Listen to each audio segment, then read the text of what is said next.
তাকদীর নিয়ে প্রিয় ভাইয়েরা বিচলিত হবেন না। আপনার তাকদীরে যা আছে আপনি পাবেন, যা নাই কোশ্চিনকালেও পাবেন না, ফুল স্টপ। আপনার তাকদীরে যা আছে আপনি পাবেন, না পেয়ে আপনি দুনিয়া থেকে যাবেন না, ফুল স্টপ। আর আপনার তাকদীরে যা নাই সারা দুনিয়ার মানুষ মিলে আপনাকে দিতে পারবেন না। এই চিন্তাটা আগে মাথার মধ্যে সেট করেন। এই দুনিয়ার জীবনে আপনার দুনিয়ার বাড়ি গাড়ি, টাকা পয়সা, রিজিক, ব্যবসা বাণিজ্য, স্ত্রী সন্তান, এগুলোকে নিয়ে এত বিচলিত হওয়ার কিছু নাই। আপনার আমার তাকদীরে যা লেখা হয়েছে এর একটা দানা আপনি বেশি খেয়ে পৃথিবী থেকে যাবেন না। আর আপনার আমার রিজিকে যা আছে তার এক চুল রেখে আপনি দুনিয়া থেকে যাবেন না। এটাই চূড়ান্ত সত্য কথা। আপনি ঘুষ খান আর সুদ খান আর দুর্নীতি করেন আর মানুষের সম্পদ আত্মসাৎই করেন না কেন, যতটুকু লেখা আছে আপনার তাকদীরে এর বেশি আপনি কিচ্ছু পাবেন না। আর আপনি হালালে থাকার জন্য যতই কষ্ট করেন, হালালে আছেন, সবজি বিক্রি করে খাচ্ছেন, আপনি ছোটোখাটো ব্যবসা করছেন, মানুষ আপনাকে দাম দেয় না, আন্ডার এস্টিমেট করে, গরিব বলে, ফকির মিসকিন বলে, কিন্তু আপনার তাকদীরে যা আছে আপনি সেটাই পাবেন, এর বেশি আপনি কিচ্ছু পাবেন। হুয়াল আউয়ালু ওয়াল আখির, আল্লাহ পাক প্রথম এবং আল্লাহই শেষ। কুল্লু মান আলাইহা ফান ওয়া ইয়াবকা ওয়াজহু রাব্বিকা যুল জালালি ওয়াল ইকরাম। প্রত্যেকটা বিষয় ফানা হয়ে যাবে, কিচ্ছু থাকবে না। এখন আপনি পৃথিবীতে যা দেখছেন এগুলোর কিছুই থাকবে না। প্রত্যেক মানুষ, প্রত্যেকটা জিন, প্রত্যেক উদ্ভিদ, প্রত্যেক এই প্রাণী, আকাশ, মহাবিশ্ব, গ্রহ নক্ষত্র, চন্দ্র সূর্য, সমুদ্র, পাহাড় পর্বত, বিশ্বনেতা, রাষ্ট্রনেতা, সমাজ নেতা, পরিবারের কর্তা, অর্থনৈতিক নেতা, সবাই মারা যাবে, সবাই শেষ হয়ে যাবে, কিচ্ছু থাকবে না।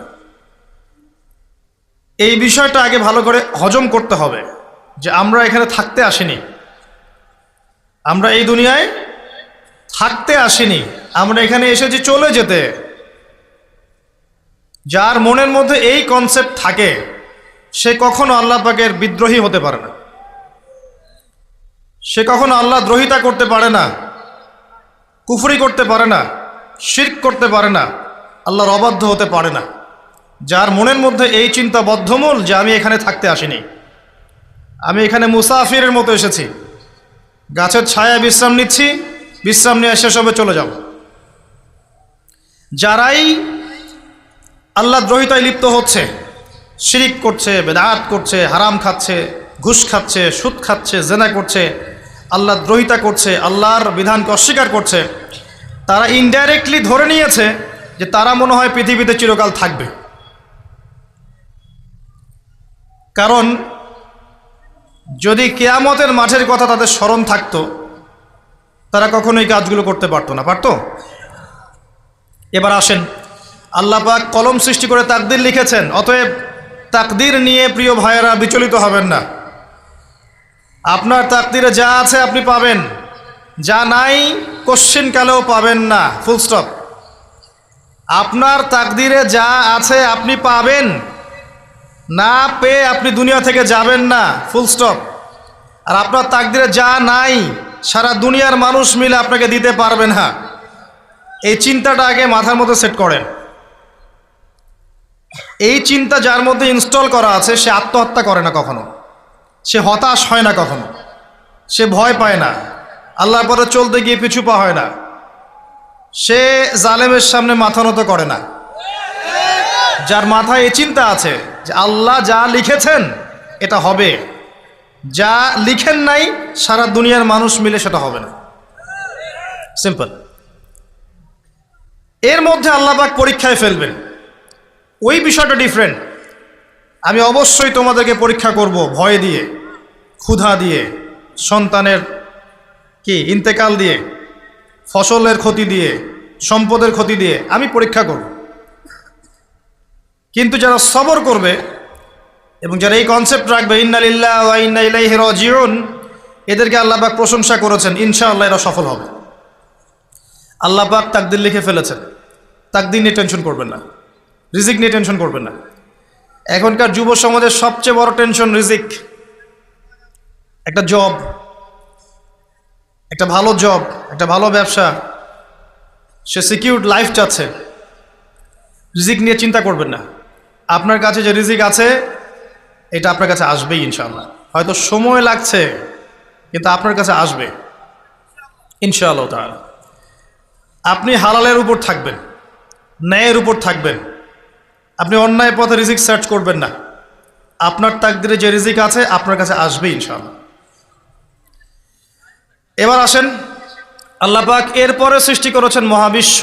এই পুরো মহাবিশ্ব তাকদির লিখার পরে মহাবিশ্ব কয় দিনে? ফি সিত্তাতি আইয়াম, 6 দিনে। মাত্র 6 দিনে আল্লাহ পাক পুরো মহাবিশ্ব সৃষ্টি করেছেন।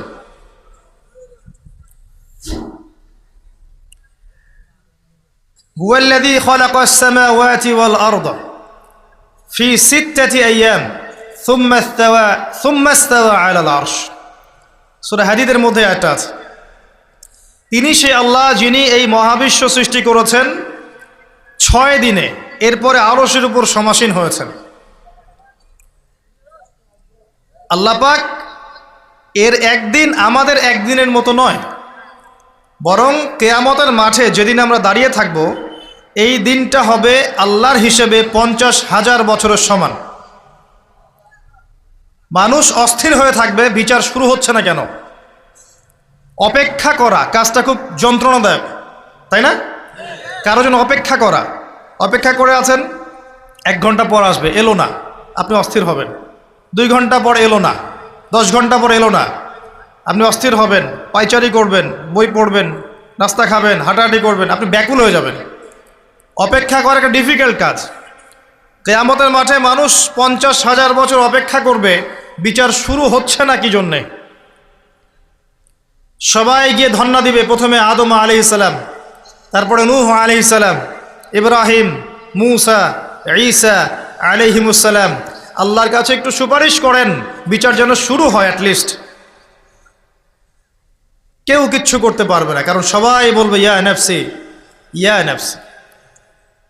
দূর থেকে একজনের আওয়াজ আসবে, যিনি ইয়া নাফসি বলছেন না, যিনি বলছেন ইয়া উম্মতি, ইয়া উম্মতি।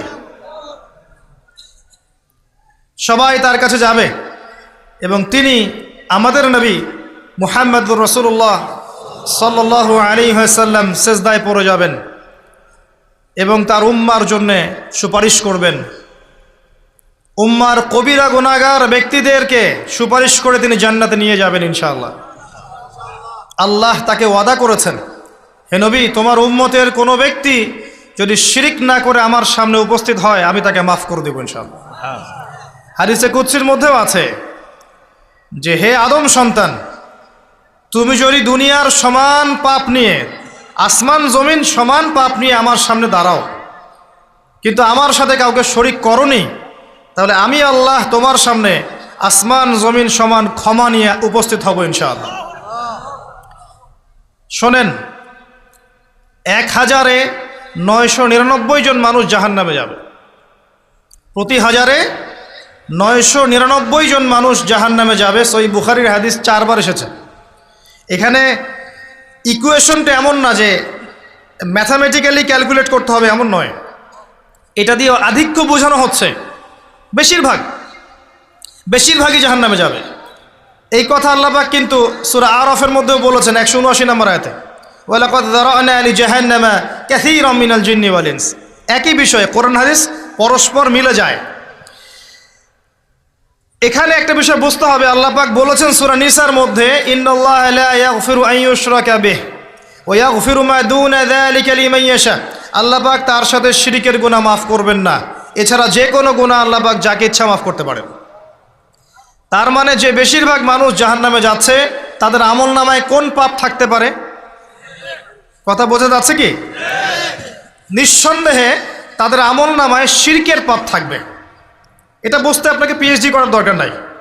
আল্লাহ পাক শিরক ব্যতীত যে কোনো পাপ যাকে ইচ্ছা মাফ করতে পারেন। তার মানে তারা জাহান্নামে যাচ্ছে বিকজ অফ শিরক। আমাদের মুসলিমরা এখন শিরক বোঝে না, অমুসলিমরা তো শিরক করেই। যেমন কেউ বলছে ওয়াকালাতিল ইয়াহুদ উযাইরুন ইবনুল্লাহ, ইহুদিরা বলছে উযাইর আল্লাহর সন্তান, নাউযুবিল্লাহ, শিরক। অথচ ওরাই এখন বিশ্বকে রুল করছে, তাই না? ওয়াকালাতিন নাসারা আল মাসীহ ইবনুল্লাহ, নাসারা বলছে যে ঈসা ইবনে মারইয়াম আল্লাহর সন্তান, তাই না? অথচ ওই সভ্যতাই এখন বিশ্বকে রুল করছে। যালিকা কাউলুহুম বিআফওয়াহিহিম, এটা ওদের মুখের কথা, এটা জাস্ট মুখের কথা। আবার অনেক সময় দেখা যায় যে আল্লাহকে বাদ দিয়ে আমরা মাধ্যম পূজাও করছি। অমুসলিমরা তো শিরক করছেই, যারা মুসলিম তারা দেখবেন আল্লাহকে বাদ দিয়ে মাধ্যম পূজা শুরু করেছে। মাজারের পূজা করছে, কবরের পূজা করছে, মৃত ব্যক্তির ওসিলায় পার পাওয়ার চেষ্টা করছে। মুসলিম থেকে দেখবেন তাকদীরকে অস্বীকার করছে, আল্লাহর হালালকে হারাম করছে, আল্লাহর হারামকে হালাল করছে। মুসলিম থেকে দেখবেন যে হাতে একটা আংটি পরেছে, ভাই কী জন্য পরেছেন? এই রোগ ভালো হবে আমার। গলায় একটা বালা ঝুলিয়েছে, কোমরে একটা মাদুলি, ভাই এগুলো কেন? এগুলোতে রোগ ভালো হবে। মুসলিমদের কথা বলছি, অমুসলিমদের কথা বাদ দেন। যারা বলছে আল্লাহর সন্তান আছে ওদের কথা তো বলার দরকার নেই আমাদের, কারণ এগুলো স্পষ্ট শিরক। তবে এতটুকু বলি যে 25শে ডিসেম্বরে যারা বলেছে মেরি ক্রিসমাস, বলেছে না? 25শে ডিসেম্বর যারা বলেছে মেরি ক্রিসমাস মুসলিমদের মধ্যে, এরা স্বীকার করে নিয়েছে যে ওই দিন আল্লাহ রাব্বুল আলামিন ঈসা আলাইহিস সালামকে জন্ম দিয়েছেন। নাউযুবিল্লাহ, নাউযুবিল্লাহ মিন যালিক। আর এটা এত বড় একটা কথা, এই কথা যদি আসমান জমিন আর পাহাড় শুনে রিয়্যাক্ট করতে পারতো, থরথর করে কেঁপে ভেঙে যেত এরা। সূরা মারিয়ামের শেষের দিকে পড়ে দেখেন, ওয়াকালু ইত্তাখাযার রাহমানু ওয়ালাদা লাকাদ জি'তুম শাইআন ইদ্দা তাকাদু আস-সামাওয়াতু ওয়াল আরদু ইয়াতাফাত্তারনা মিনহু ওয়া তানশাক্কুল আরদু ওয়া তাখিরুল জিবালু হাদ্দা। পড়েন অর্থটা। আসমান জমিন পাহাড় যদি এই কথা শুনে রিয়্যাক্ট করতে পারতো, এরা চৌচির হয়ে যেত। এত বড় একটা কথা বলেছো তোমরা যে ঈসা আলাইহিস সালামকে আল্লাহ পাক জন্ম দিয়েছেন, নাউযুবিল্লাহ। তো এরা তো শিরক করছেই। মুসলিমরাও দেখবেন এই যেগুলো বললাম, আল্লাহকে বাদ দিয়ে অন্যের কাছে দোয়া করছে, আল্লাহকে বাদ দিয়ে অন্যকে সেজদা করছে, আল্লাহকে বাদ দিয়ে অন্যের কাছে নজর মানত করছে, আল্লাহকে বাদ দিয়ে অন্যের জন্য জবাই করছে, আল্লাহর তাকদীরকে অস্বীকার করছে, আল্লাহর হালালকে হারাম করে নিচ্ছে, আল্লাহর হারামকে হালাল করে নিচ্ছে। দেখবেন মুসলিমরা করছে। এবার মুসলিম জেনারেশন, এমন একটা প্রজন্ম বের হয়েছে এখন ইয়াং জেনারেশনের, তারা বলছে যে এই মহাবিশ্ব বিগ ব্যাং থেকে সৃষ্টি হয়েছে, আল্লাহ বলতে কিছু নাই। আপনি বোঝেন কি কারণে প্রতি হাজারে 999 পিপল জাহান্নামে কেন যাবে? কারণটা কি? শিরক। আর এই শিরকটা হচ্ছে আপনার চিন্তায়, আপনার কথায় এবং আপনার কাজে। চিন্তার মধ্যে শিরক। যেমন একজন ব্যক্তি চিন্তা করে আকীদা যে আল্লাহ ছাড়া অমুকও সন্তান দিতে পারে, এরকম আকীদা নাই মুসলিমদের? আছে। একজন বলছে আল্লাহ কল্যাণের মালিক আর শয়তান হচ্ছে অকল্যাণের মালিক। কথাটা শুনতে খুব ভালো লাগে না? অকল্যাণ হয়তো আল্লাহর পক্ষ থেকে আসে না, আল্লাহ পবিত্র, অকল্যাণ শয়তানের পক্ষ থেকে আসবে। ব্যাপারটা কি এমন? ভালো মন্দ, কল্যাণ অকল্যাণ, দুঃখ কষ্ট সুখ সবকিছু কার পক্ষ থেকে আসে? এমন নয় যে ভালোগুলো আল্লাহ দেন, অকল্যাণগুলো শয়তান দেয়, নাউযুবিল্লাহ। এরকম আকীদা আছে মানুষের। কিছু মানুষ বলছে তাকদীর বলতে কিচ্ছু নাই, মানুষ নিজেই তার কর্মের নিয়ন্ত্রণ, শিরক। কিছু মানুষ বলছে যে ভাগ্যই সব, মানুষের কাজের কোনো স্বাধীনতা নাই। মানে ভাগ্যই সব, আমার কাজের কোনো স্বাধীনতা নাই, আমি কলের পুতুল। চুরি করেছো কেন? আল্লাহ তাকদীরে লিখেছে তাই। সুদ খাও কেন? ঘুষ খাও কেন? রিলিফের মাল মেরে খাও কেন? আল্লাহ তাকদীরে লিখেছে তাই। এরকমও কিছু মানুষ আছে। প্রত্যেক পদে পদে আপনি শিরক পাবেন। আপনি আল্লাহকে ছাড়া সেজদা দেখতে পারবেন, আল্লাহকে ছাড়া মানুষ নজর করছে, মানত করছে, কসম করছে, কোরবানি করছে, সেজদা করছে, দোয়া করছে এবং ওসিলা পূজা করছে যে আল্লাহ বাদ দিয়ে অমুকে আমাকে পরকালে পার করিয়ে দিবে। নাউযুবিল্লাহ বলছেন ঠিকই, কিন্তু আমাদের দেশের বহু মানুষের আকীদা এমন। যে আমাকে পরকালে পার করায় দেওয়ার লোক আছে, সমস্যা নাই। শোনেন, পরকালের প্রতিটা সুপারিশ আল্লাহর ইখতিয়ারে। একজন শহীদ, আল্লাহর পথের শহীদ, তিনি কিন্তু সুপারিশ করবেন, কিন্তু তিনি নিজের ক্ষমতায় করবেন না আল্লাহর ক্ষমতায় করবেন? আলেম, হাফেজ, আল্লাহর পথের যারা মুজাদ্দিদ ছিলেন, আল্লাহওয়ালা আউলিয়া মানুষ, নবীগণ, সিদ্দিকগণ, সুহাদা, সুপারিশ করবেন নিজেদের ক্ষমতায় না আল্লাহর ক্ষমতায়? আকীদা স্পষ্ট না থাকলে তখন আমল করতে গিয়ে শিরক হয়ে যাবে। আর শিরক হলেই কি হবে? ওই যে বললাম, প্রতি হাজারে 999 জন মানুষ জাহান্নামে যাবে।